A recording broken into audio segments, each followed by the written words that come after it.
দর্শক, নির্বাচনী প্রচারণায় জমজমাট এই মুহূর্তে সারা দেশ। মিছিল আর স্লোগানে মুখরিত পাড়া মহল্লা।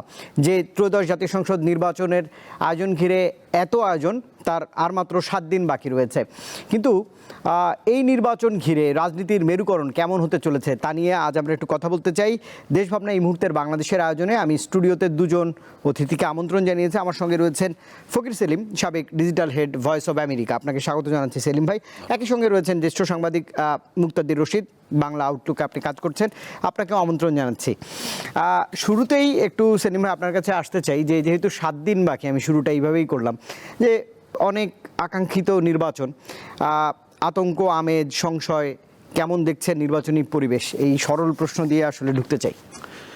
ধন্যবাদ। নির্বাচন তো অনেকদিন পরে দেখছি বাংলাদেশে, যদিও নির্বাচন হয়েছে।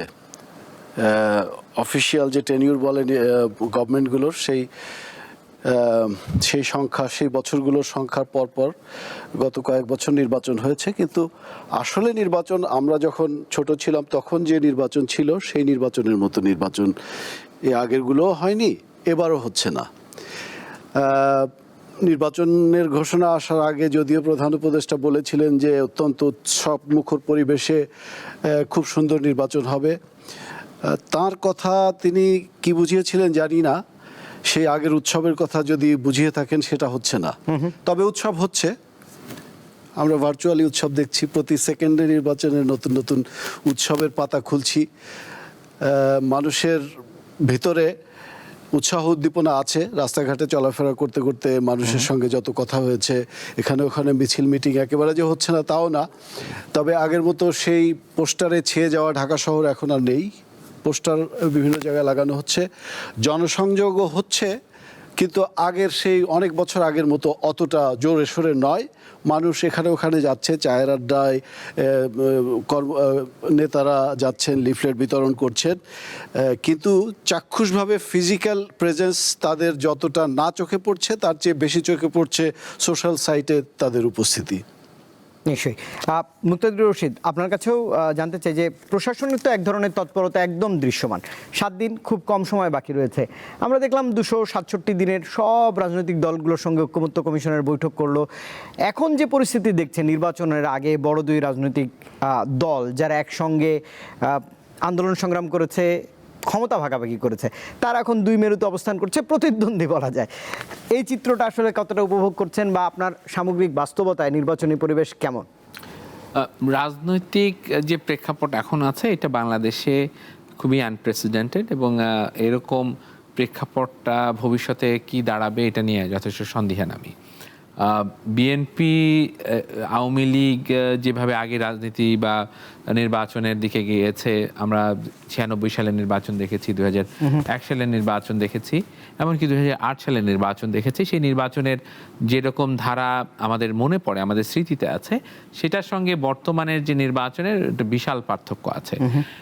আপনি যদি একদম ফেলে ছেড়েও দেখেন যে এখানে একটা বড় দলের উপস্থিতি কার্যত নেই, তাদের অংশগ্রহণ নেই, সেই দলের কার্যক্রম অলরেডি ব্যান করা হয়েছে।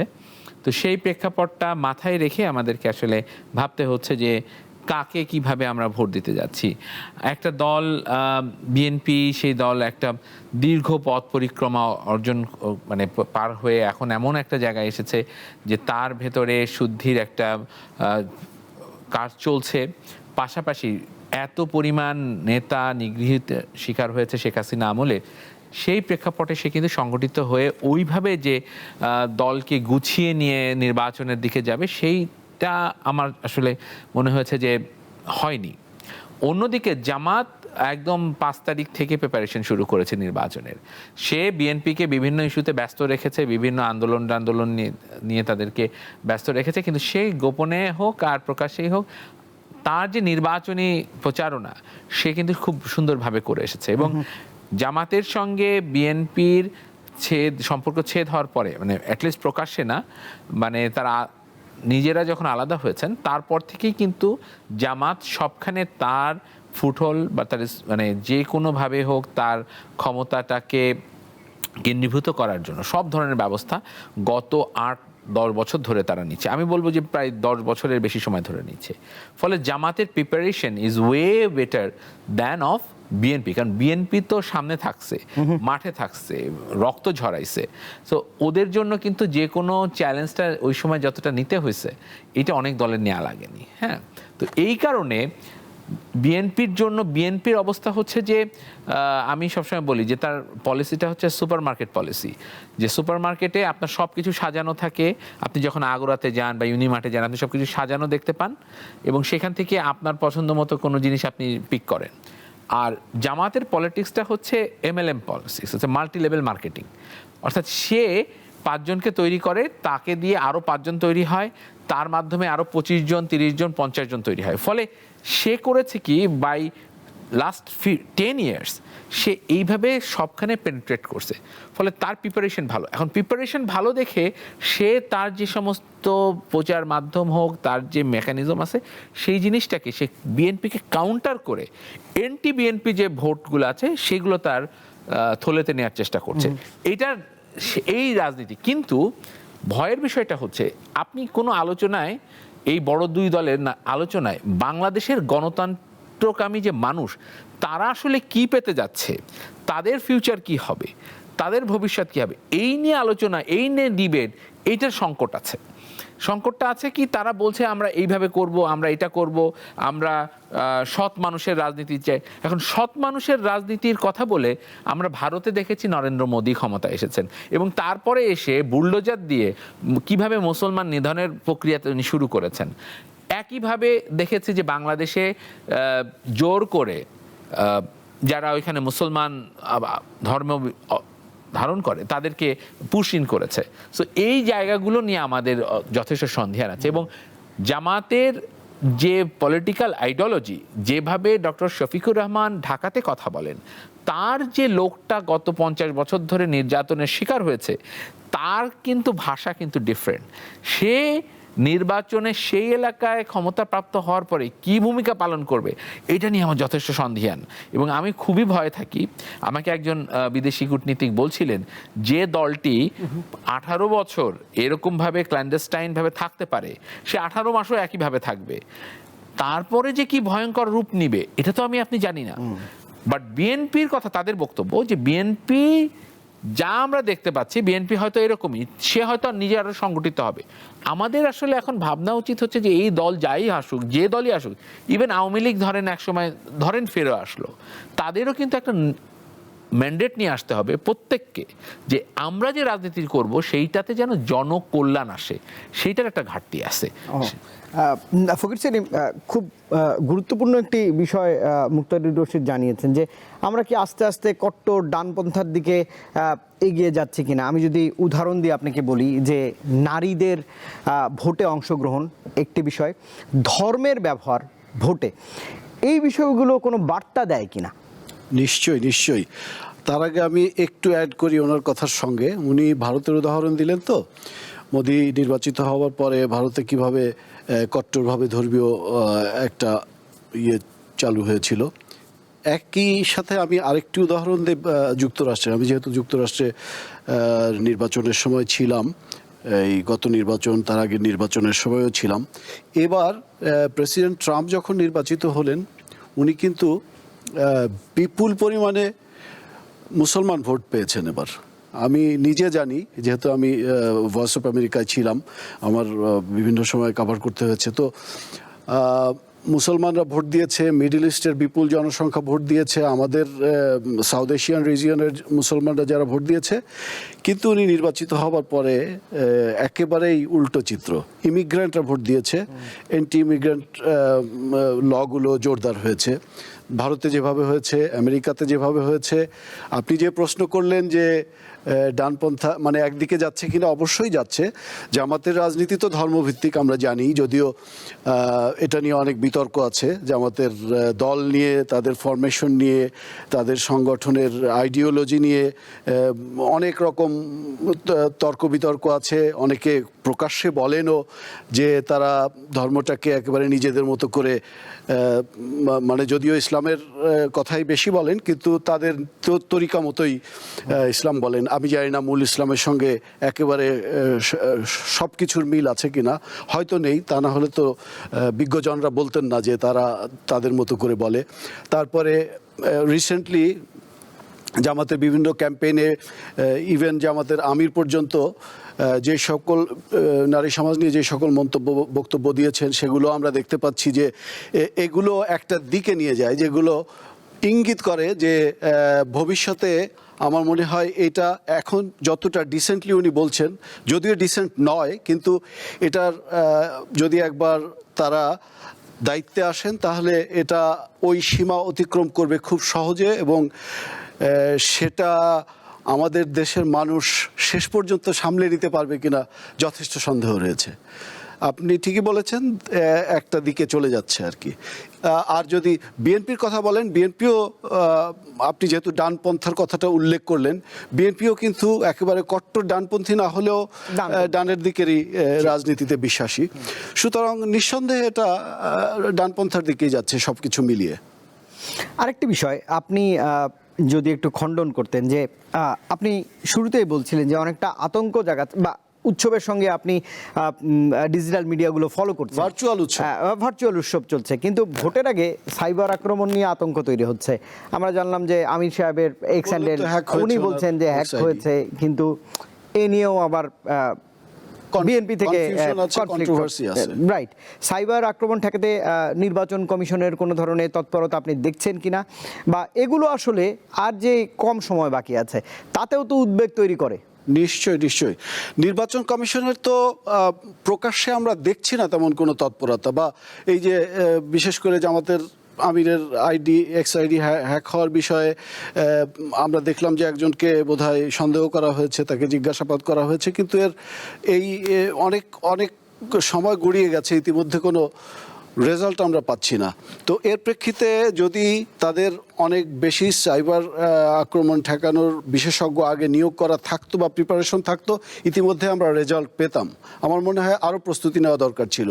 এবং একই জিনিস কিন্তু ইলেকশন পর্যন্ত সময় যত গড়াবে, মানুষের ভিতরে আশঙ্কা আরও আস্তে আস্তে বাড়তে থাকবে যে সাইবার আক্রমণ যেভাবে আমরা দেখলাম, এটা আরও মারাত্মক পর্যায়ে যায় কিনা। আমি ইলেকশনের দিন পর্যন্ত আশঙ্কা করবো এটা বাড়তে থাকার। নিশ্চয়ই। মুক্তাদির রশিদ, ছোট্ট একটু কমেন্ট নিব আপনার, তারপর আমি বিরতিতে যাব।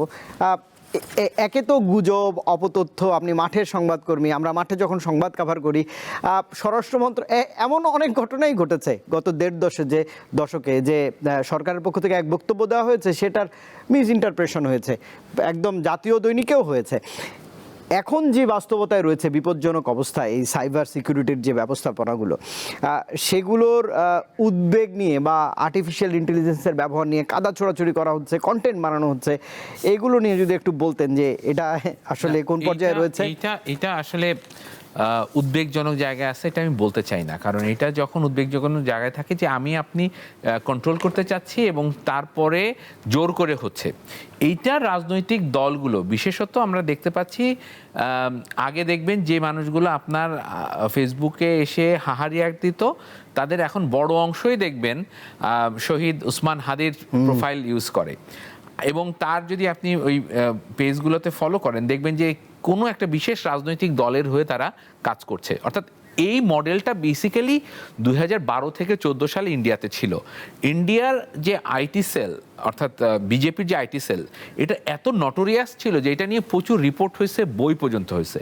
তো ইন্ডিয়ার যে ক্যাম্পেইন মডেলটা, অর্থাৎ ধর্মকে ব্যবহার করা, হিন্দু খতরে মে হ্যাঁ, হিন্দুরা এখন খুবই খতরনাক অবস্থায় আছে, তারপরে এইরকম বট আর্মি বা ট্রল আর্মি বা আইটি সেল, এবং ধর্মকে ব্যবহার করে মানুষের মন জয় করা, এই প্রত্যেকটা জিনিসই আমরা দেখতে পাচ্ছি খুবই স্পেসিফিক একটি রাজনৈতিক দল, যারা ধর্মভিত্তিক রাজনৈতিক দল, এবং কি ইসলামী আন্দোলন বাংলাদেশের লোককেও আপনি দেখবেন না এই কাজটি করছে। তার মানে এটা খুবই ডেডিকেটেডলি এটা জামাত করছে, এবং জামাত যে কাজটা করছে তার কারণটা হচ্ছে যে তারা ফুল মডেলটা বিজেপিকে দেখছে, যেহেতু বিজেপি সফল হয়েছে তাহলে আমি এটা করে দেখি। তো এই মডেলটা এখানে এসে কপিকাট করেছে। এইটার জন্য আপনার কোনো বিজ্ঞানী সায়েন্টিস্ট হাওয়ার্ডের ওই মডেলটা আনছিল বেসিক্যালি হার্ভার্ড থেকে।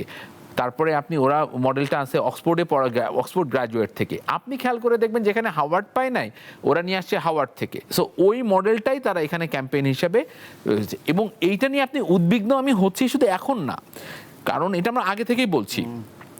ভাই তো বললেন যে নির্বাচনের দিন, আমি তো ভয় পাচ্ছি নির্বাচনের যখন হচ্ছে তখনও তারা গুজব ছড়াবে, নির্বাচনের রাতেও হবে, এবং একটা সরকার গঠন হওয়ার পর পর্যন্ত আমরা খুবই আতঙ্কে থাকব যে কি গুজব ছড়িয়ে, কি মিথ্যা তথ্য দিয়ে আমাদের দেশে আরেকটা ভয়ঙ্কর ধরনের সিচুয়েশন ক্রিয়েট করবে। এবং আপনার মনে আছে শেখ হাসিনার সরকারের সময় আমরা দেখেছি যে রামুতে কি ঘটনা ঘটেছে, নাসিরনগরে কি ঘটনা ঘটছে, এইগুলো বর্বর, এবং এইগুলোর পেছনে আমরা বিভিন্ন কনস্পিরেসি থিওরি বলতে পারি, but ultimately who are the affected people? This is the people, মানে আমরা যারা মানুষ, সাধারণ মানুষ, তারাই এফেক্টেড হই। এখানে যারা ক্ষমতার বা কাছে স্ট্রাগল করছেন তাদের এবং রাজনৈতিক দলে, এবং আপনি দেখবেন যে হয়তো আমরা জানতে পারবো পরে যে এই পুরা জিনিসটা ভিন্ন কোনো দেশ থেকে অপারেট হচ্ছে। আপনি দেখেছেন যে প্রথম আলো ডেইলি স্টারে যখন আক্রমণ হচ্ছিল, এটা বাংলাদেশে বসে যতটুকু 2-4 জন নেতারা বলছে যে এখানে আসেন, এখানে জমায়েত হন, তার থেকে অনেক বেশি হয়েছে দেশের বাইরে বসে, এবং এত ভয়ঙ্করভাবে, এত নির্লজ্জভাবে। আমি আর জানি না সেদিন যদি আমরা এই সাংবাদিকদেরকে, এই 30-40 জন সাংবাদিককে যদি আমরা সেভ না করতে পারতাম, আমাদের ইতিহাসের কোর্সই চেঞ্জ হয়ে যেত। তো আমাদের এই জিনিসটা আসলে মাথায় রাখতে হবে যে এই কাজটা আমরা, এবং আমরা ভুল বুঝতেছি যে আমরা বলতেছি যে ভাই এটা অটোমেটিক হচ্ছে, বট হচ্ছে। I am not saying it's bot, it's deliberate man. এটা একদম মানে বিষ, সমাজে বিষ তৈরি করা হচ্ছে। একটি বিষয় মাননীয় স্বরাষ্ট্র উপদেষ্টা বলেছেন যে নানা কারণে লুট হওয়া অস্ত্র নিয়ে আলোচনা আপাতত খুব একটা নেই। তিনি মনে করছেন যে পরিস্থিতি উদ্বেগজনক পর্যায়ে পৌঁছাবে না, এবং একই সঙ্গে তিনি বলছেন যে আমরা যেমনটা দেখছি আইনশৃঙ্খলা পরিস্থিতি গত 16 মাসে, তিনি বলছেন যে যতই সময় গড়াচ্ছে এটির উন্নতি হচ্ছে। নির্বাচন তো একটা বড় চ্যালেঞ্জ, জি। সেই বৈতরণী পার করবার জন্য সরকার আইন শৃঙ্খলা বাহিনী নিয়ে কোন পর্যায়ে রয়েছে আসলে? ভাই, আমি নেগেটিভ কথা বলতে চাই না, আমি স্বরাষ্ট্রমন্ত্রীর কথা বিশ্বাস করতে চাই, কিন্তু আমার ঘরের বাইরে বের হলে যখন মানুষের সঙ্গে কথা বলি তখন তাদের ভিতরে একটা ভেতরে একটা আশঙ্কা দেখতে পাই, ডিসস্যাটিসফ্যাকশন দেখতে পাই, প্রস্তুতির অভাবের কথা দেখতে পাই। আমি এই জন্য এই বিষয়গুলোকে জোর করে বলতে চাই না। আসলে ভয় আছে, প্রস্তুতি নেই সত্যি অতটা, কিন্তু স্বরাষ্ট্রমন্ত্রী যেভাবে বলছেন জোর দিয়ে শক্তভাবে যে আমরা কোনো অঘটন হবে না, দিন যত এগিয়ে আসবে তত উন্নতি হবে, তার উপরে আস্থা রেখে আমি সবাইকে বলতে চাই যে আপনারাও তার উপরে বিশ্বাস রাখুন, কিন্তু ভেতরে নিজেরা সতর্ক থাকুন। ভয় আমার ভেতরেও আছে, আপনাদের ভেতরেও আছে, প্রস্তুতির অভাবের উপরে আমাদের অবিশ্বাস আছে, কিন্তু এটাকে আমি মনোবল বাড়ানোর জন্য মানুষের বলতে চাই যে আপনারা স্বরাষ্ট্রমন্ত্রীর উপরে আস্থা রেখে নিজেরাও প্রস্তুত থাকুন। না, প্রস্তুতি আসলে নেই। আমার ইলেকশনের জন্য যে প্রস্তুতি আগে দেখেছি সেই রকম প্রস্তুতি আমার মনে হচ্ছে এবার রাস্তাঘাটে মনে হচ্ছে না সব জায়গায়। যেহেতু নির্বাচনী আলাপ আলোচনা করছিলাম, আমি আজ দেখছিলাম যে একই মঞ্চে নির্বাচনী ইশতেহার পাঠ করেছেন ঢাকা 13 আসনের 9 জন প্রার্থী। জামাত ইসলাম বাংলাদেশ, তাদের 26 দফা একটি ইশতেহার দেওয়া হয়েছে। তারাও বলছেন ইশতেহার তো দিচ্ছেন, নির্বাচনী জনসভাগুলোতে আপনি দেখছেন বড় রাজনৈতিক দল পাল্টাপাল্টি মন্তব্যও করছেন। এ বিষয়ে একটু কি বলবেন যে সহাবস্থান কতটা রয়েছে রাজনীতিতে এই মুহূর্তে? সহাবস্থান তো নেই, কারণ আমরা দেখছি জামাতের নেতারা এক ধরনের, আপনি যদি মানে দুই পক্ষের সহাবস্থানের কথা বলেন তাহলে আমার মনে হচ্ছে যে কিছুটা একপাক্ষিক অবস্থানের মতো হয়ে গেছে। কারণ জামাতের ক্যাম্পেইন যারা করছেন তাদের বক্তব্য, তাদের বিবৃতি, তাদের ভাষা ব্যবহার, তাদের বডি ল্যাঙ্গুয়েজ একটু আক্রমণাত্মক মনে হচ্ছে। অপরদিকে বিএনপির তো ক্যাম্পেইনের ভিতরে মিডিয়াতে যেটা চোখে পড়ছে সেটা হলো তারেক রহমানেরটাই সবচেয়ে বেশি চোখে পড়ছে। তো তারেক রহমান তো অত্যন্ত শালীনভাবে কথা বলছেন, অত্যন্ত অন্যের প্রতি সম্মান রেখে কথা বলছেন, তার অপোনেন্টদের প্রতি কোনো আক্রমণাত্মক শব্দ ব্যবহার করছেন না। তো সেই হিসাবে এক ধরনের একদিকে খেলার মতো হচ্ছে আর কি এই ক্যাম্পেইনটা। আমার মনে হয় জামাতের লোকজন বেশি আক্রমণাত্মক কথা বলছেন, বিএনপির ছোট নেতারা কিছু কিছু অশালীন শব্দ বা আক্রমণাত্মক শব্দ ব্যবহার করছেন, কিন্তু বড় নেতৃত্ব। হ্যাঁ শীর্ষ নেতৃত্বের ভিতরে একটু আমি মনে করছি যে তারা খুব কন্ট্রোলড অবস্থায় শব্দ প্রয়োগ করছেন বা আক্রমণ থেকে বিরত থাকছেন।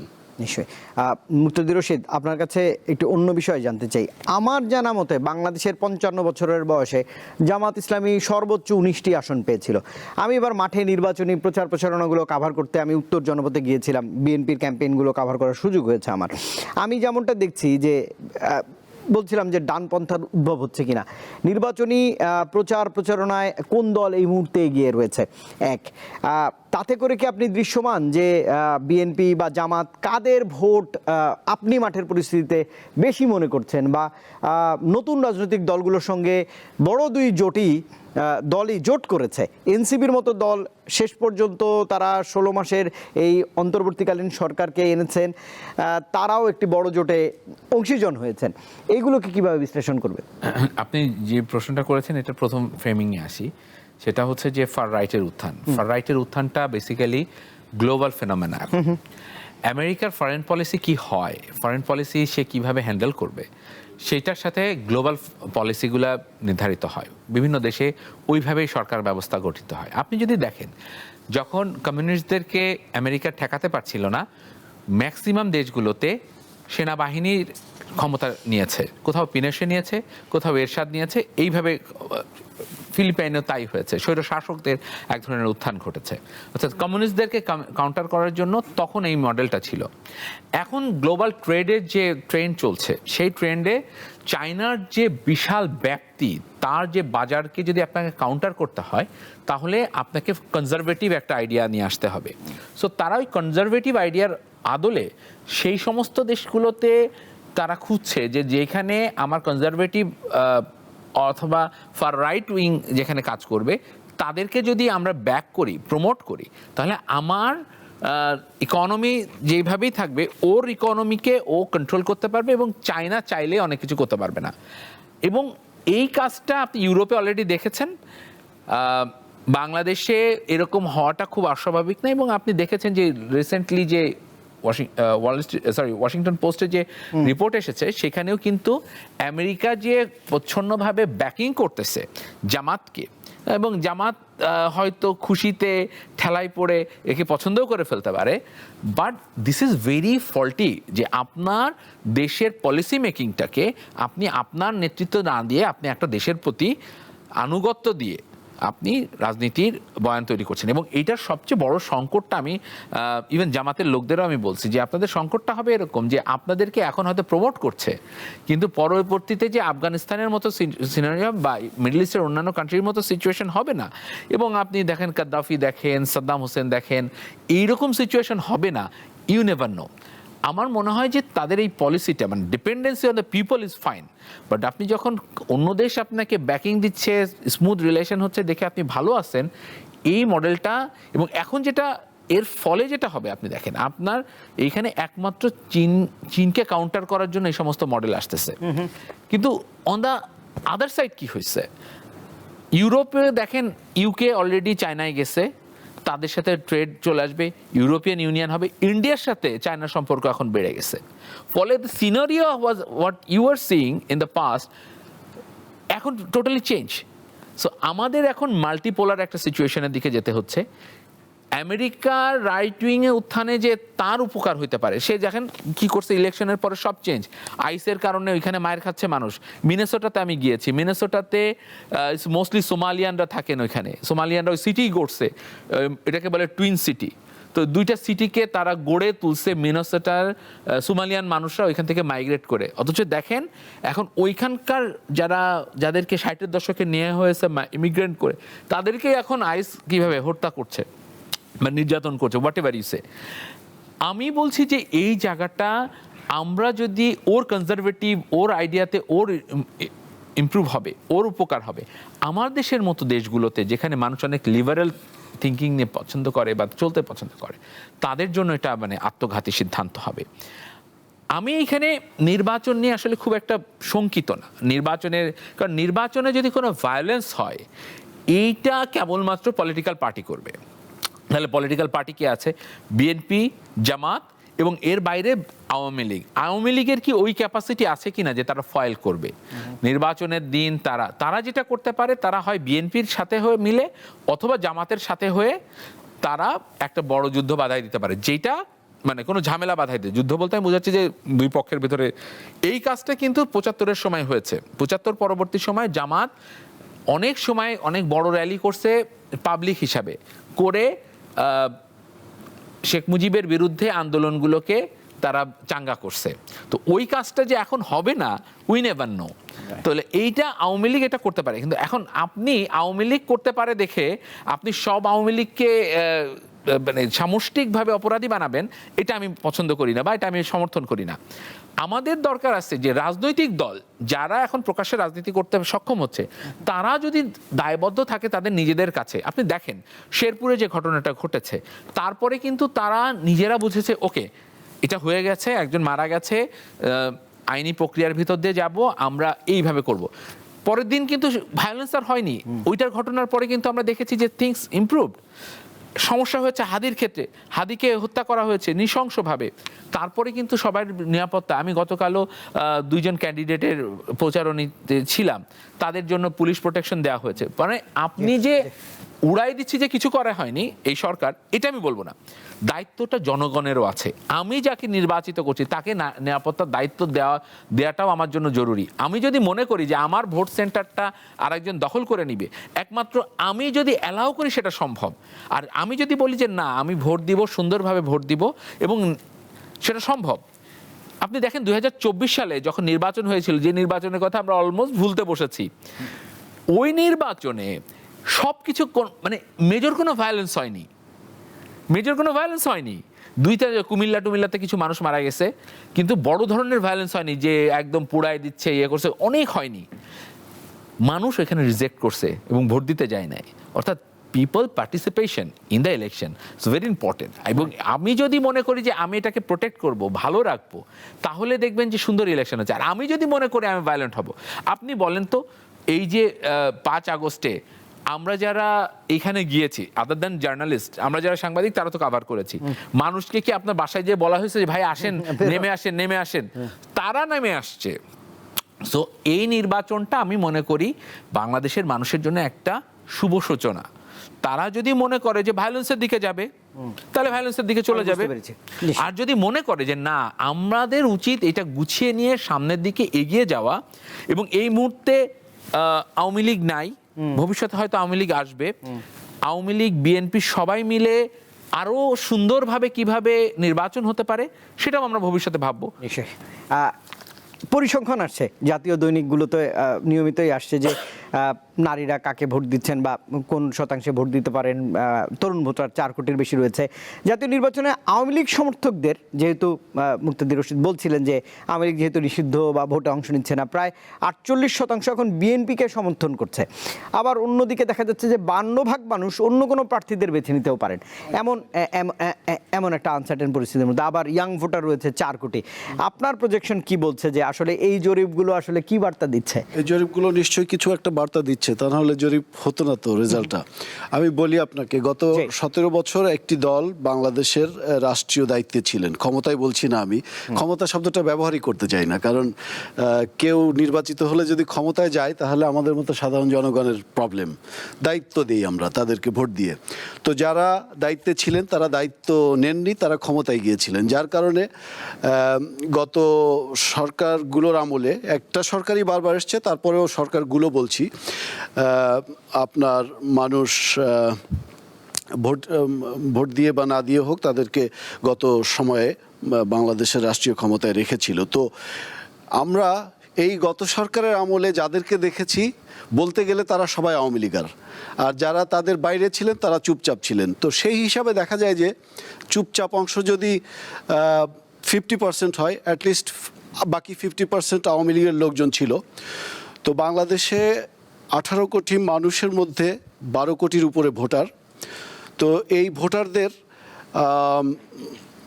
6 কোটি অন্তত আওয়ামী লীগের ভোটার। তো তারা এই নির্বাচনে যেহেতু আওয়ামী লীগ নেই, যে কোনো একটা দলের পক্ষ হয়তো নিতে পারে।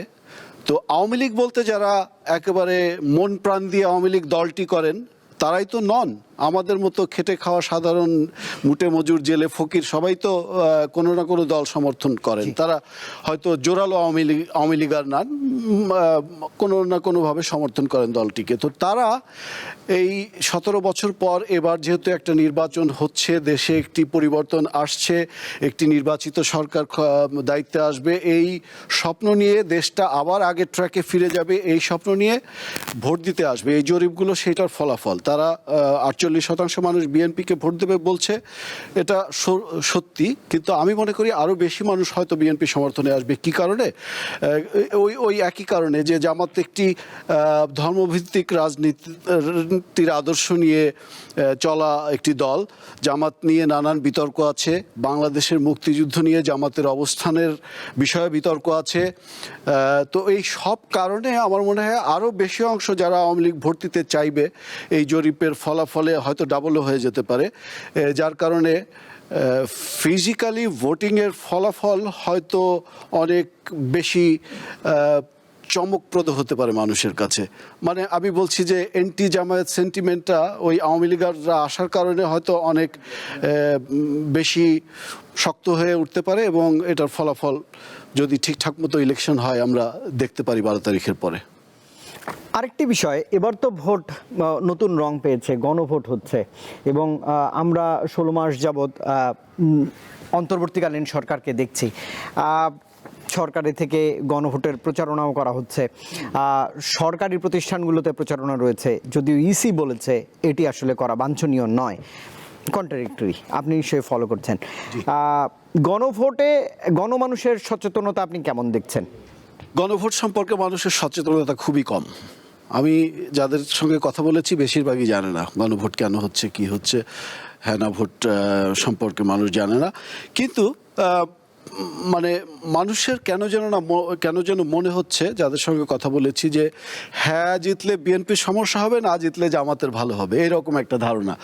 কিন্তু আসলে তো তা নয়। বিএনপি নিজে, তারেক রহমান তো নিজেই জনসমাবেশে বলেছেন যে আমি হ্যাঁয়ের পক্ষে আছি। হ্যাঁ জিতলে যেটা হবে সেটা হচ্ছে যে আপনার জুলাই রেফারেন্ডাম যেটা জুলাই সনদ, ওটা বাস্তবায়ন করতে হবে। কিন্তু এই বাস্তবায়নের মূল বিষয় হলো শাসনতন্ত্র সংশোধন, কনস্টিটিউশনের বিষয়টি। শাসনতন্ত্র সংশোধনের বিষয়টিও আমার ধারণা এটা বাধ্যবাধকতামূলক নয়। যদি বিএনপি অ্যাবসলুট মেজরিটি নিয়ে আসে তারা নাও করতে পারে, কারোর কিছু করার নাই। সুতরাং এটা হ্যাঁ জিতলেই যে বিএনপিকে করতে হবে তা নয়। কিন্তু যদি একটা ব্যালেন্সড পার্লামেন্ট হয় সেই ক্ষেত্রে এটা মানার বাধ্যবাধকতা থাকবে। আর না জিতলে তো কোনো কথাই নেই। মুক্তাদির রশিদ, গণভোট নিয়ে আপনার মন্তব্য একটু শুনতে চাই। আমি ফকির সেলিমকে বলছিলাম যে একই সঙ্গে সরকারের প্রচারণাও রয়েছে, তো গণভোট সফল করবার বিষয় না। আমার প্রশ্নটা করে নিচ্ছি, হ্যাঁ জয়যুক্ত হলো না জয়যুক্ত হলো সেটি তো আসলে ভোটের দিনেই জানা যাবে। কিন্তু এই ভোট ঘিরে পরবর্তীতে বাংলাদেশের রাজনীতিতে নির্বাচনের পরে হ্যাঁ বা না যারাই জয়যুক্ত হোক, আপনি কোনো আশঙ্কা দেখেন কিনা ক্ষমতা হস্তান্তরের ক্ষেত্রে? কিছু কন্টেন্ট আপলোড হয়েছে সামাজিক যোগাযোগ মাধ্যমে, প্রধান উপদেষ্টার কার্যালয় থেকে সেগুলোর ব্যাখ্যাও দেওয়া হয়েছে। এই প্রশ্নগুলো কেন উঠছে? ঐকমত্য কমিশনের বৈঠকও তো আপনি ফলো করেছেন। আমার কাছে, আমি অনেস্টলি বলি, আমার কাছে মনে হয়েছে যে হ্যাঁ বা না এর চেয়ে রেফারেন্ডামটা বেসিক্যালি এই যে সরকার গত 18 মাস বেশি সময় ক্ষমতায় আছে, এদের জাস্টিফিকেশনটা দেওয়ার জন্য এই রেফারেন্ডামটা। এইটা না যে কোনোভাবে রেফারেন্ডাম বা সংস্কার চায় না। বাংলাদেশে এখন যে রাজনৈতিক দলগুলো মানে কাজ করছে, বিশেষত জামাত এবং বিএনপি, এরা উভয় সংস্কার চায়। শুধু তার সংস্কার চাইতেছে দেখে আমার সংস্কার চাইতে হবে ব্যাপারটা তা না। বাংলাদেশের মানুষও সংস্কার চায়। বাংলাদেশের মানুষ চায় না যে আর একটা ফ্যাসিস্ট আসুক। সে চায় না আর অনেক কিছু, যেমন সে চায় যে তার দেশের মানুষের ভাগ্য নির্ধারিত হবে বাংলাদেশের মানুষের দ্বারা। কোনো পার্শ্ববর্তী দেশ বা কোনো বড় শক্তিশালী দেশ সে আমাকে ডিকটেট করবে না, এরকম অনেক কিছু। এরকম একটা রাষ্ট্র ব্যবস্থার ভেঙে পড়া অর্থনীতি, চিকিৎসা ব্যবস্থা, শিক্ষা ব্যবস্থা সব কিছুর আসলে আমূল একটা পরিবর্তন দরকার। সে যে ক্ষমতায় আসুক, সে জামাত আসুক আর বিএনপি আসুক, আমাদের এইটা প্রয়োজন। This is the first thing. কিন্তু আমার কাছে মনে হয়েছে যে এই গণভোটটা মূলত এই সরকারের লেজিটিমেসি নেওয়ার জন্য এইটা করা হয়েছে, এবং এই কারণে দেখবেন যে এই সরকার পাগল হয়ে গেছে যে সে আমাকে জাস্টিফাই করার জন্য হ্যাঁ বলতে বলছে।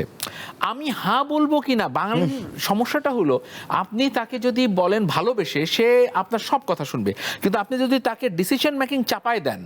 আমার মনে আছে 2018 সালের নির্বাচনে আমি একজন আওয়ামী লীগ প্রার্থীর সাথে কথা বলেছিলাম, আওয়ামী লীগ সমর্থকের সাথে কথা বলেছিলাম। সে বলে যে আমি 64,000 টাকা খরচ করে বাগেরহাটে গিয়েছি আওয়ামী লীগকে ভোট দিতে, কিন্তু আমি ভোট না দিয়ে আমি ফেরত আসছি বিকজ আমাকে বলেছে যে তোমাকে নৌকায় দিতে হবে। আমি নৌকায় দিব না ধানের শীষে দিব, সেটা আমার ডিসিশন, ইউ ক্যান ডিসাইড ইট। তো এই সরকারের ব্যর্থতাটা হয়েছে যে তারা বিভিন্ন সুপারফিশিয়াল আইটেম দিয়ে হ্যাঁকে জয়যুক্ত করার জন্য প্রাণপঞ্চে, এবং যে সরকারের বিরুদ্ধে ইতিমধ্যে অভিযোগ আছে যে জামাতপন্থী সরকার হিসেবে সে পরিচিত, জামাতকে ফ্যাসিলিটেট করার জন্য যে সরকার পরিচিত। তো এইরকম একটা সরকার যখন এরকম একটা দায়িত্ব নেয়, এবং আমরা যখন দেখি যে শিবির থেকে শুরু করে জামাত শুধুমাত্র যুক্ত করার জন্য, সে তো আমার সামনে ফিচার দিবে, বলবে যে ভাই এই জিনিসটা আমরা করতে চাই, আপনি পছন্দ করেন, হ্যাঁ দিবেন কি না দিবেন। আমি তো চাই সংস্কার, তাহলে আমি হ্যাঁ দিব। আর আমি যদি মনে করি যে না, যে রেজিম চেঞ্জের মতো একটা সিস্টেম তৈরি হবে, এই কারণে আমি হাঁকে ভোট দিব না, আমি নাকে দিব, তাহলে ফাইন, আমি এটা করব।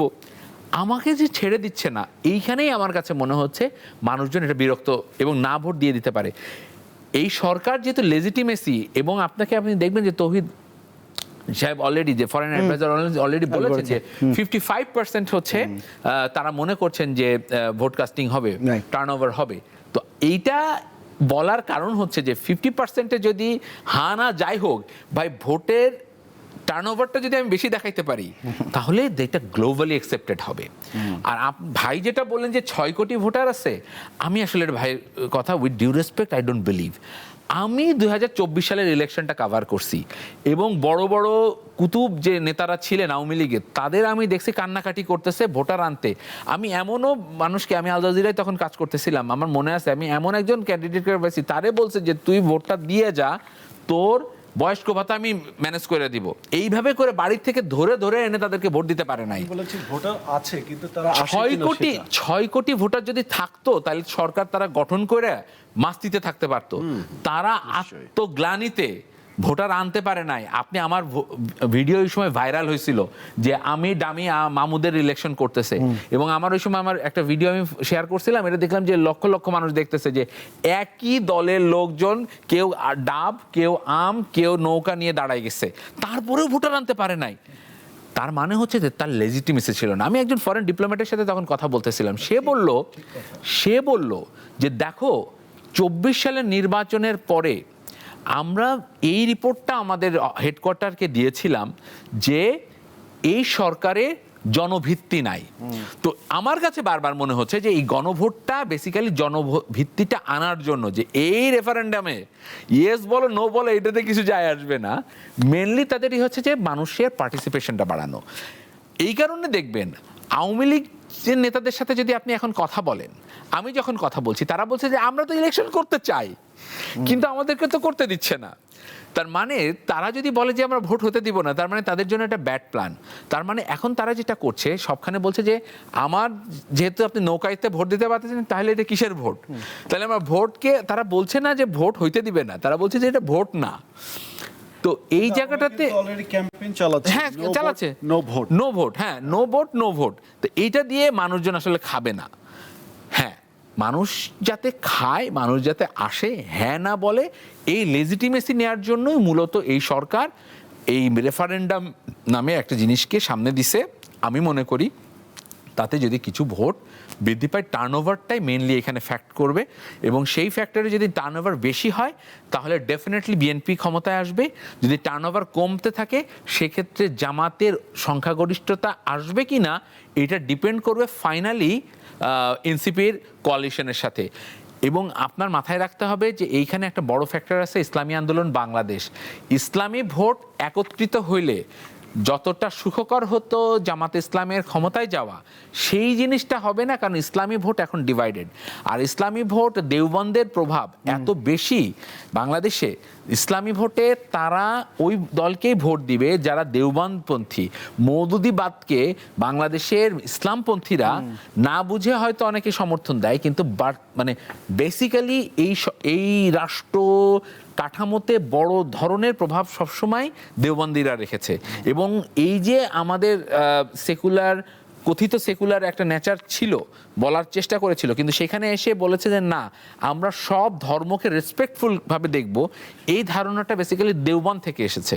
এবং এই জন্য আপনি দেখবেন যে কেউ কিন্তু বাংলাদেশে এসে বলে না যে আমি সেকুলার রাষ্ট্র গঠন করব, কারণ সেকুলার করতে যে টার্কিতে যে জিনিসটা হয়েছে সেটা ফায়ার ব্যাক করছে।